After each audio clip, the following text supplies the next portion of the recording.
Oke, kita langsung materinya. Baik, bismillahirrahmanirrahim. Assalamualaikum warahmatullahi wabarakatuh.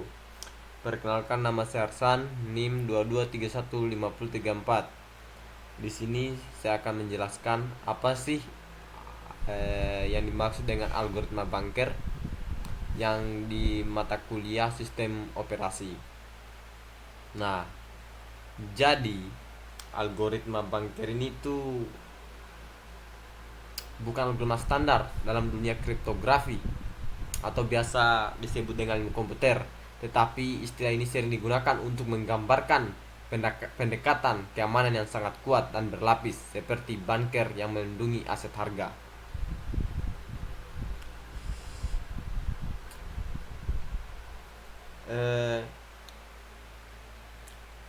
Biasanya konsep banker security algoritma ini menggabungkan beberapa teknik keamanan. Yang pertama yaitu enkripsi data yang kuat yang menggunakan AES-256 atau RSA 2048 untuk 2048 untuk memastikan data tidak bisa diakses oleh pihak yang tidak berwenang. Jadi ketika kita menggunakan kode ini kita menggunakan AS 256 atau RSA 2048 ini, maka orang yang tidak dikenal mengakses hal tersebut maka tidak bisa. Nah, yang kedua yaitu hashing untuk keamanan password. Di sini dia menggunakan algoritma seperti SHA 256, Argon 2 atau Brip untuk menyimpan kata sandi dengan aman. Yang ketiga yaitu deteksi pencegahan serangan. Di sini menggunakan yang dimana sistem dapat mendeteksi port scanning, brute force attacks atau biasa disebut dengan anomali akses, dan secara otomatis memblokir ancaman. Yang dimana di sini dapat memblokir seperti virus-virus, hacker, mungkin cracker. Jadi ketika kita menggunakan ini, kita dapat tahu apakah data kita aman atau tidak. Yang keempat yaitu autentikasi multifaktor atau biasa disebut dengan MFA atau 2FA, yang dimana di sini dapat memastikan hanya pengguna yang berhak dapat mengakses sistem melalui OTP, biometrik atau token keamanan. Jadi kalau misalnya seperti orang lain yang mengakses, maka kemungkinan tidak akan bisa. Nah, jadi lanjut kelima yaitu penyimpanan data aman, yang biasa disebut dengan secure storage, yang dimana data penting disimpan dalam database terenkripsi dengan perlindungan tambahan seperti HSM atau biasa disebut dengan hardware security modul. Oke, lanjut. Jadi di sini juga ada beberapa kemungkinan interpretasi tergantung pada konteksnya, ya bisa jadi algoritma keamanan, algoritma dalam game, dan metode optimasi atau heuristik. Nah, jadi di dalam algoritma keamanan ini bisa merujuk pada metode keamanan atau inskripsi yang bertujuan untuk melindungi data serangan seperti banker yang melindungi sesuatu yang berharga. Biasanya ini terkait teknik kriptografi, hashing atau penyimpanan aman. Nah, yang kedua yaitu algoritma dalam game atau simulasi atau biasa disebut dengan banker pathfinding, yang dimana dalam permainan strategi atau simulasi, banker algoritma bisa merujuk pada metode pencarian jalur atau AI yang menentukan kapan dan bagaimana karakter berlindung dalam banker ini. Nah, misalnya dalam game FPS atau RTS, yang dimana AI dapat menggunakan pathfinding seperti algoritma untuk mencari tempat pelindungan terbaik. Nah, yang ketiga yaitu metode optimasi atau heuristik. Jika di dalam konteks pemrograman optimasi, banker algoritma ini bisa merujuk pada strategi pencarian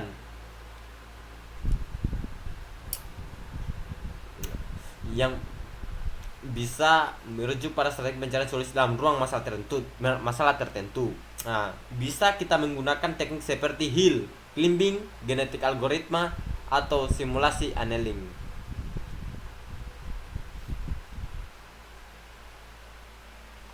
Oke, lanjut.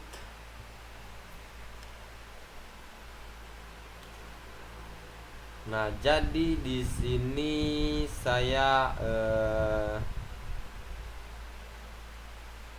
menggunakan jadi di sini saya saya di sini mengambil salah satu dari 3 tadi, yaitu saya mengambil algoritma keamanan atau biasa disebut dengan bunker security algoritma.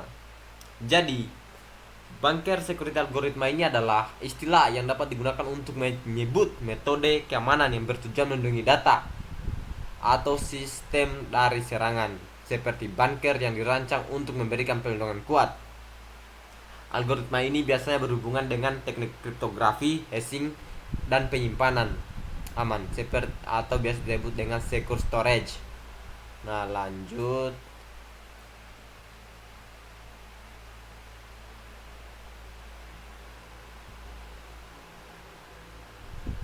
Nah, di sini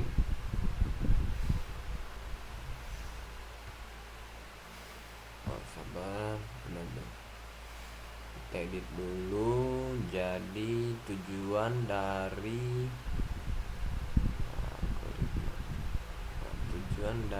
algoritma bunker,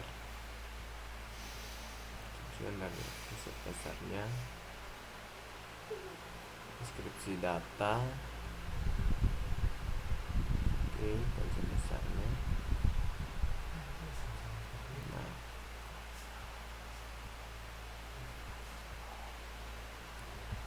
oke, di sini kita tukar. Oke. Yang selanjutnya yaitu apa sih tujuan algoritma bunker? Nah, jadi tujuan dari algoritma bunker ini ada beberapa. Yang pertama yaitu mencegah pencurian data bila data sensitif seperti transaksi perbankan dan informasi pribadi tetap aman. Nah, selanjutnya mungkin salah satu contohnya mencegah pencurian data seperti data sensitif seperti transaksi perbankan ini, mungkin seperti kita mentransaksi dari bank BRI mungkin ke BCA. Jadi kalau kita menggunakan algoritma bunker, maka informasi pribadi kita itu tetap aman dan terkendali. Yang kedua yaitu menjaga kerahasiaan dan integritas. Data tidak bisa dimodifikasi atau diakses tanpa izin. Nah, seperti ini contohnya seperti HP, handphone. Pas kita melakukan seperti nyala itu ada tulisan kita memasukkan pola. Jadi ketika orang tersebut tidak mengetahui seperti mencuri handphone tersebut dan tidak mengetahui sandinya, maka dia akan tidak bisa masuk tanpa izin kita atau tanpa sepengetahuan kita. Jadi itulah tujuan algoritma bunker. Yang ketiga yaitu mengamankan jaringan dari serangan. Nah, di sini firewall dan deteksi serangan mencegah akses ilegal, seperti mungkin pembobolan wifi. Nah, di sini juga kita bisa menggunakan algoritma bunker.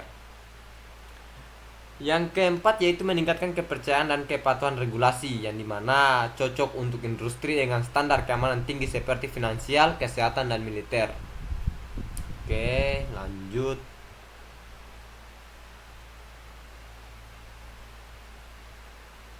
Ya, lanjut.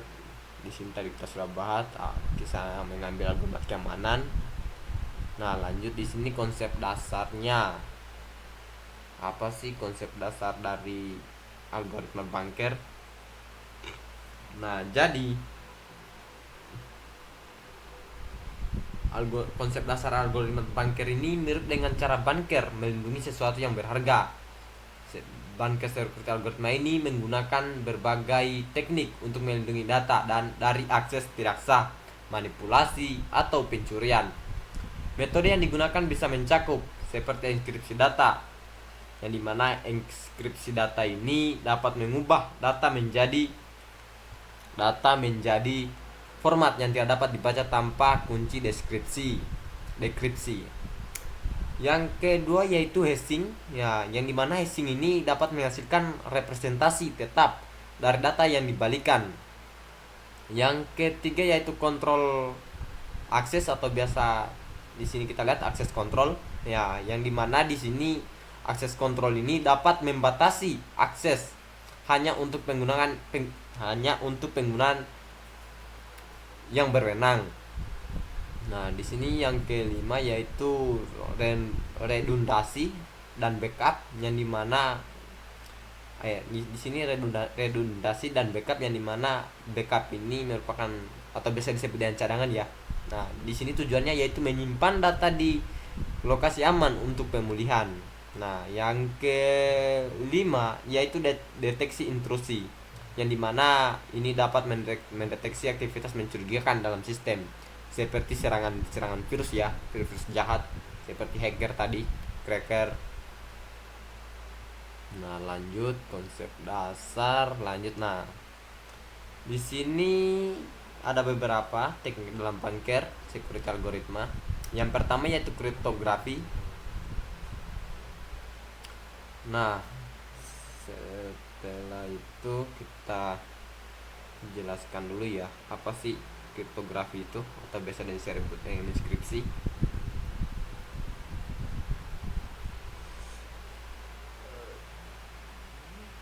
Jadi apa sih yang dimaksud dengan kriptografi? Jadi kriptografi ini adalah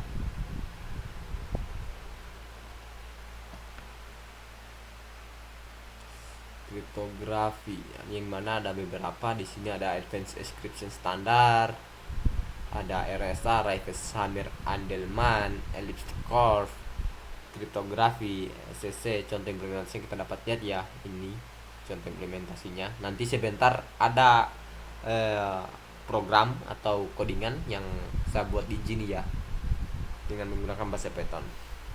Nah, mungkin saya menjelaskan dulu apa itu kriptografi atau biasa disebut dengan inskripsi. Nah, jadi kriptografi ini adalah sebuah keamanan informasi dengan cara mengubahnya menjadi bentuk yang sulit dibaca tanpa izin di dunia digital.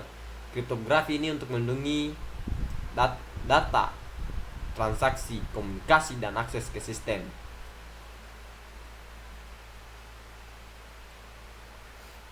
Jadi fungsi dari kriptografi ini yang yaitu ada beberapa. Yang pertama yaitu dapat mengubah data menjadi bentuk rahasia dan hanya bisa dikembalikan dengan kunci yang benar. Yang kedua yaitu integritas data, yang dimana transaksi data tidak diubah tanpa izin menggunakan hashing SHA 256 MD5 dan sebagainya. Yang ketiga yaitu autentikasi dan identifikasi, yang dimana dapat memverifikasi pena identitas. Oke. Lanjut ya, lanjut. Nah,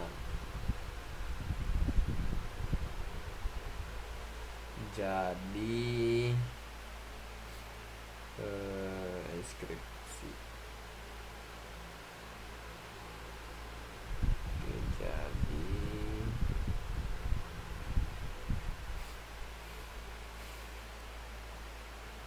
ada beberapa metode ya. Nah, ada teknik keamanan banker ini ada beberapa, yaitu yang pertama kriptografi tadi ya, kita sudah jelaskan.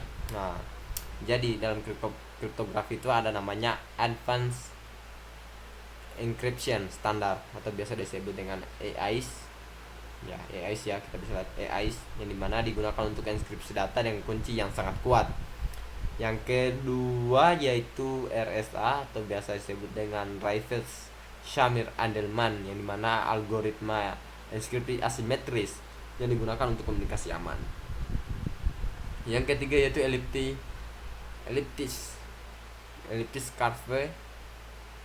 curve cryptography atau biasa disebut dengan ACC. digunakan untuk enskripsi yang lebih efisien dengan keamanan tinggi. Nah, di sini contohnya ya. Ini contoh implementasi dari Advanced Encryption Standard yang menggunakan 256 bit dalam Python. Nah, inilah kita bisa lihat ya. Jadi ini merupakan keamanan data hanya bisa dekripsi oleh pihak yang memiliki kunci. Nah, nanti sebentar kita lihat si programnya. Nah, selanjutnya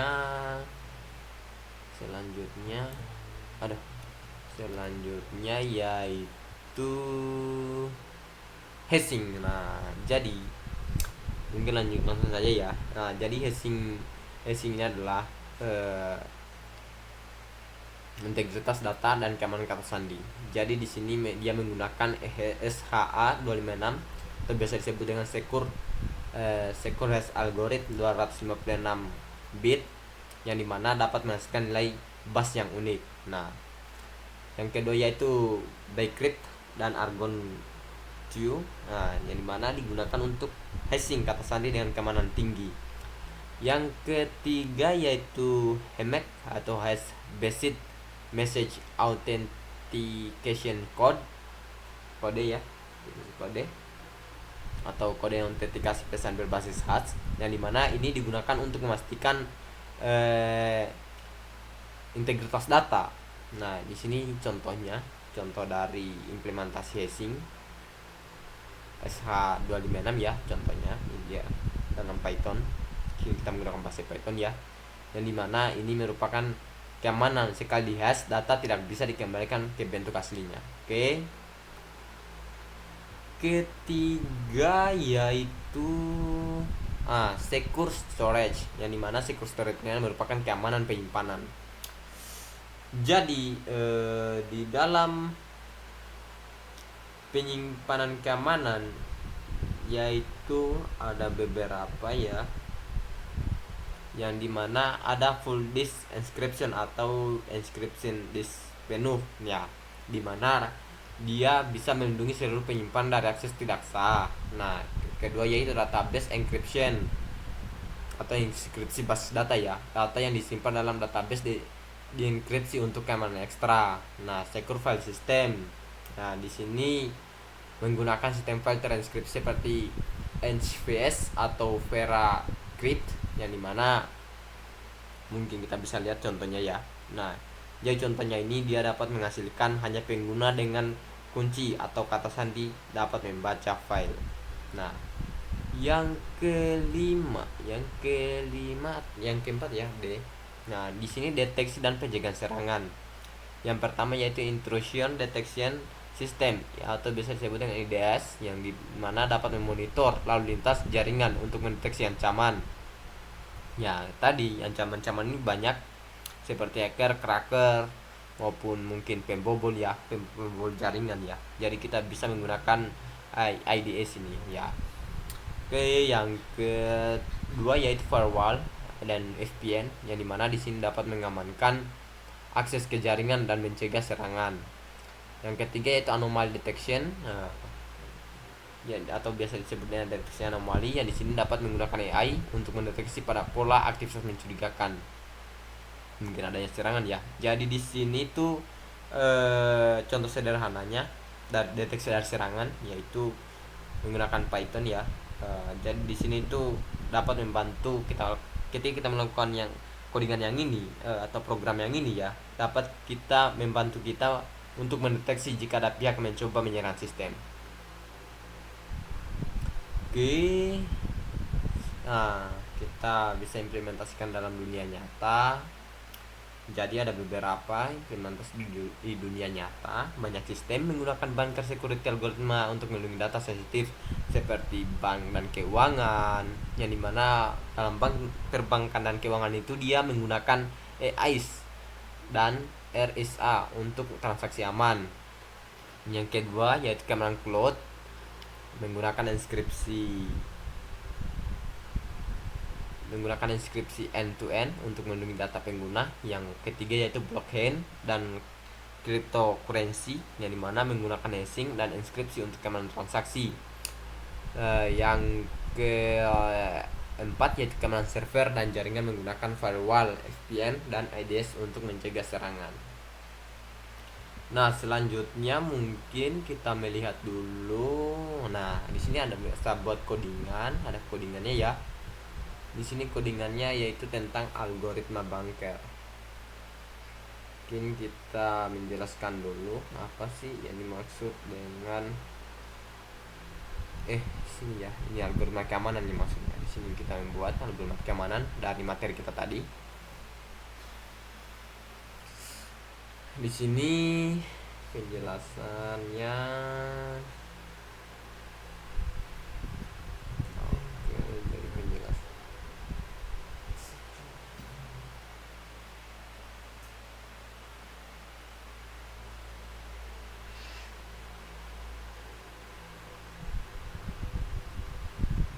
Nah, bagian kelas mana ya? Kelas bunker security. Nah, jadi di sini kita bisa lihat. Nah, mana tadi kelas bunker security. Nah, di sini sampai dev script. Nah, di sini ya sampai dev script tadi. Dev script. Nah, kelas bunker security ini dia kenapa ada? Nah, kelas bunker security. Nah, jadi di sini kita menggunakan inskripsi dan deskripsi AES256 BCM. Nah, dan dimana algoritma AES256 ya 256 digunakan dalam mode BCM Galois counter mode yang lebih aman karena memiliki autentikasi bawaan. Kunci inskripsi dibuat dari hash SHA256 dari string yang diberikan. Data diinskripsi menjadi ciphertext yang tidak bisa dibaca tanpa kunci yang benar. Deskripsi mengembalikan ciphertext ke data asli menggunakan. Nah, bagian kodenya ini dia, kita bisa lihat ya. Yang dimana cara kerjanya init ini dapat membuat kunci inskripsi dari kata sandi menggunakan SHA26. Nah, oke ya. Nah, lanjut yaitu encrypt, yang dimana encrypt ini dapat membuat objek inskripsi dengan kunci yang sudah dihash. Nah, yang akhirnya ciphertext yang terenkripsi dan menggabungkan nonce 16 byte ya 16 byte tag, autentikasi 16 byte dan ciphertext. Oke, lanjut di descript, yang dimana descript ini dapat mengambil nonce, tag dan ciphertext dari data hasil yang terenkripsi menggunakan nonce yang sama untuk mendeskripsi ciphertext ke data asli.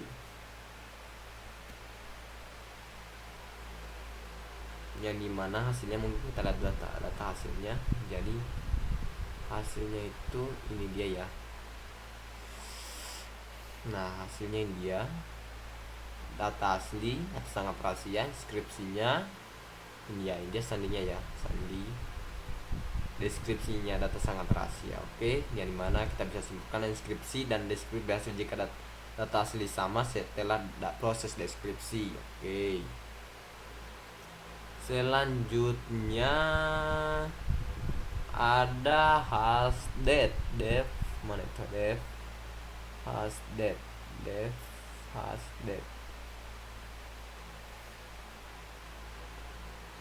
mana ya? Dev hasdate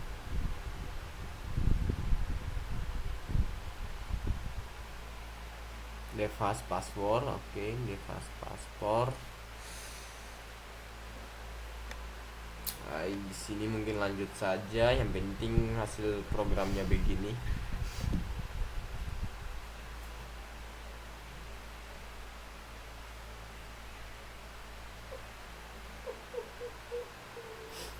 Yang penting programnya begini ya. Jadi hasilnya itu begini. Yang merupakan kita memakai beberapa tadi ya. Nah, di sini juga saya membuat tentang suatu implementasi dalam keamanan keuangan ya.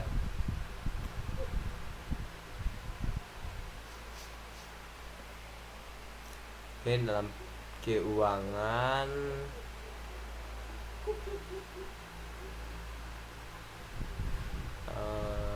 Nah ya, dalam keuangan ini ya, dalam keuangan kita bisa lihat keamanan. Ini keamanan keuangan yang saya bisa buat, ada keamanan keuangan. Nah, jadi keamanan keuangan kita bisa lihat.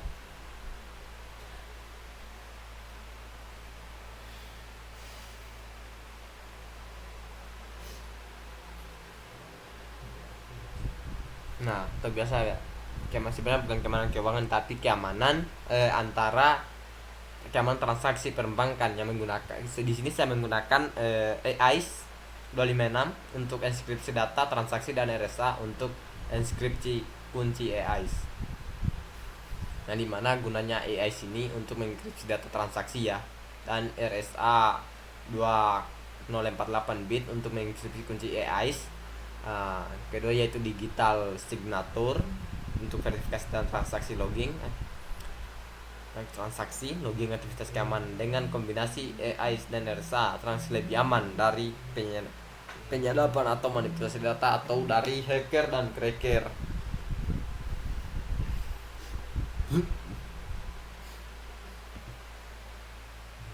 Dimana di sini tuh kita bisa jelaskan yang dimana kunci-kuncinya seperti ini juga. Nah, jadi di sini hasil dari keamanannya ini adalah, nah, di sini sangat mustahil kalau misalnya mungkin mereka bisa buka ya.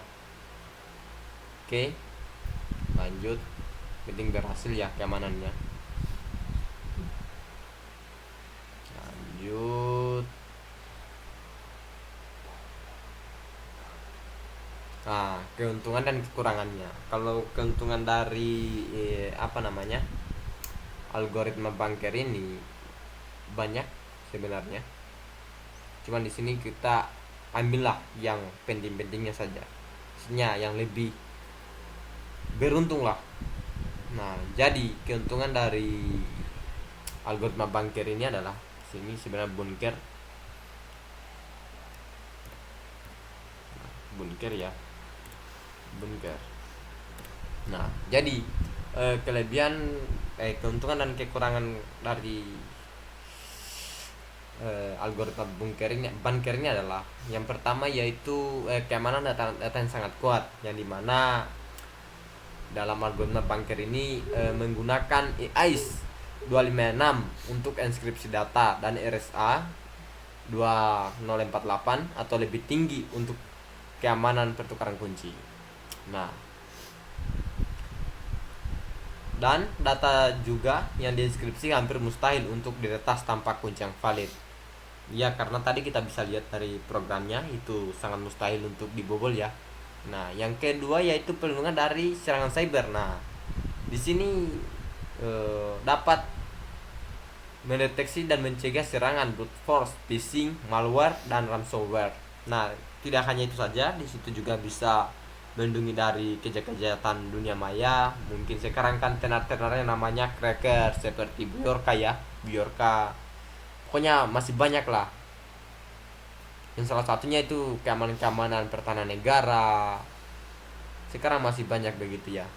Jadi saya harap mungkin kita dapat meningkatkanlah tingkat keamanannya dengan dengan keuntungan dari algoritma banker ini. Nah,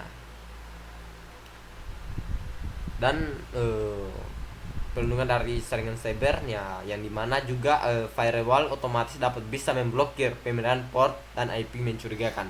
Tapi kita lihat sekarang ini mungkin banyak sekali atau bagaimana ya, banyak sekali pembobolan seperti data-data juga di Sulawesi Tenggara ini, data-data provinsi lah, mungkin seperti apa gitu. Nah, yang ketiga yaitu integritas data terjamin. Nah, jadi dengan kita menggunakan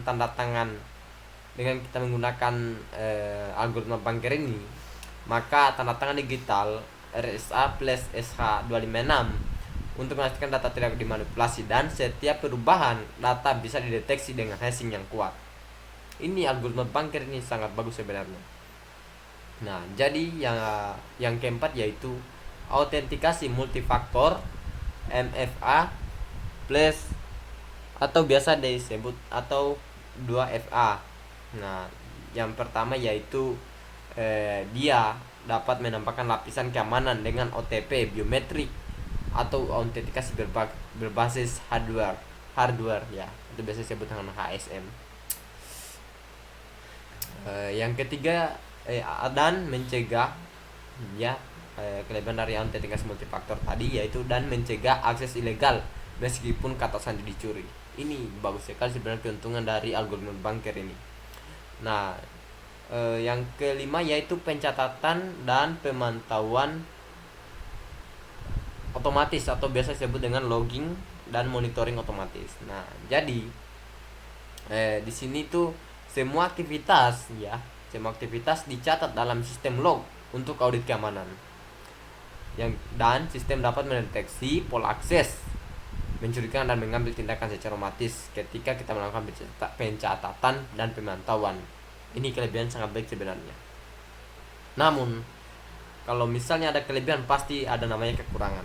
Nah, jadi setiap namanya seperti segala sesuatu yang ada pasti ada namanya kekurangan, walaupun ada kelebihannya ya.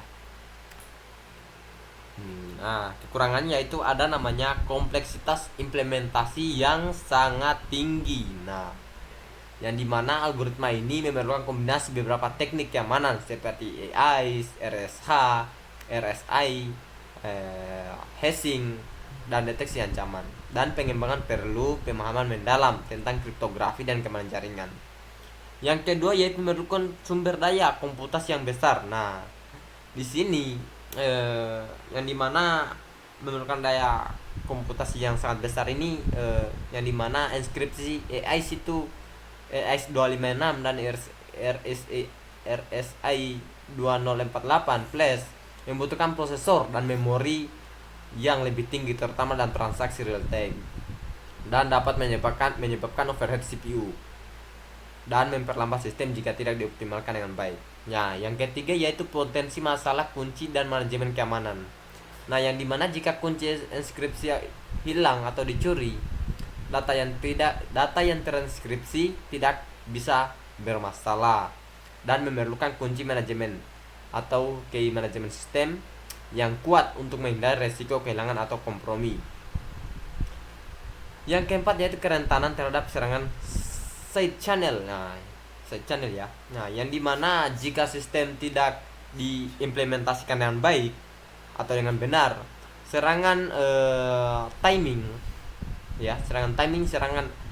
atau serangan analisis daya dapat digunakan untuk mengekstrak kunci inskripsi. Wow. Berarti selama ini dengan pembobolan ini berarti menggunakan namanya kerentanan terhadap serangan side channel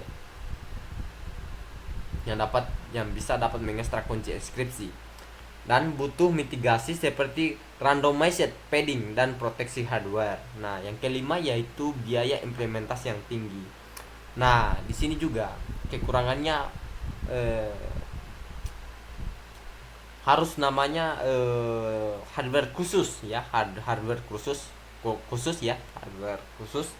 atau software security premium untuk keamanan optimal, dan perusahaan kecil mungkin kesulitan menerapkan sistem ini karena mahalnya biaya operasional dan perawatan.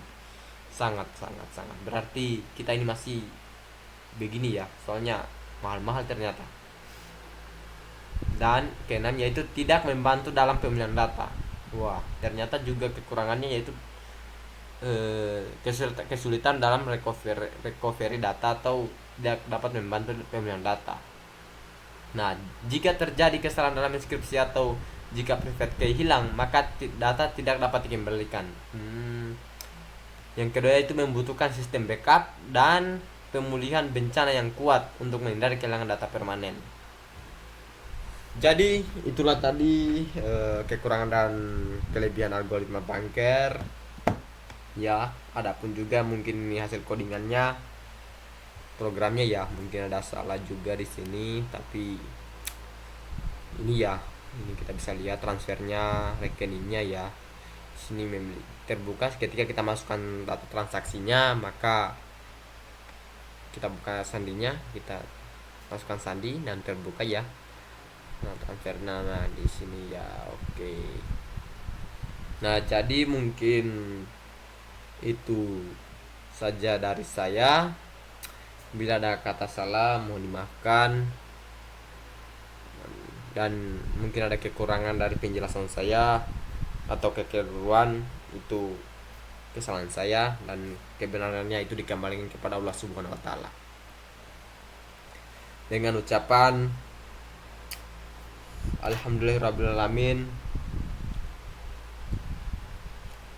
Wassalamualaikum warahmatullahi taala wabarakatuh.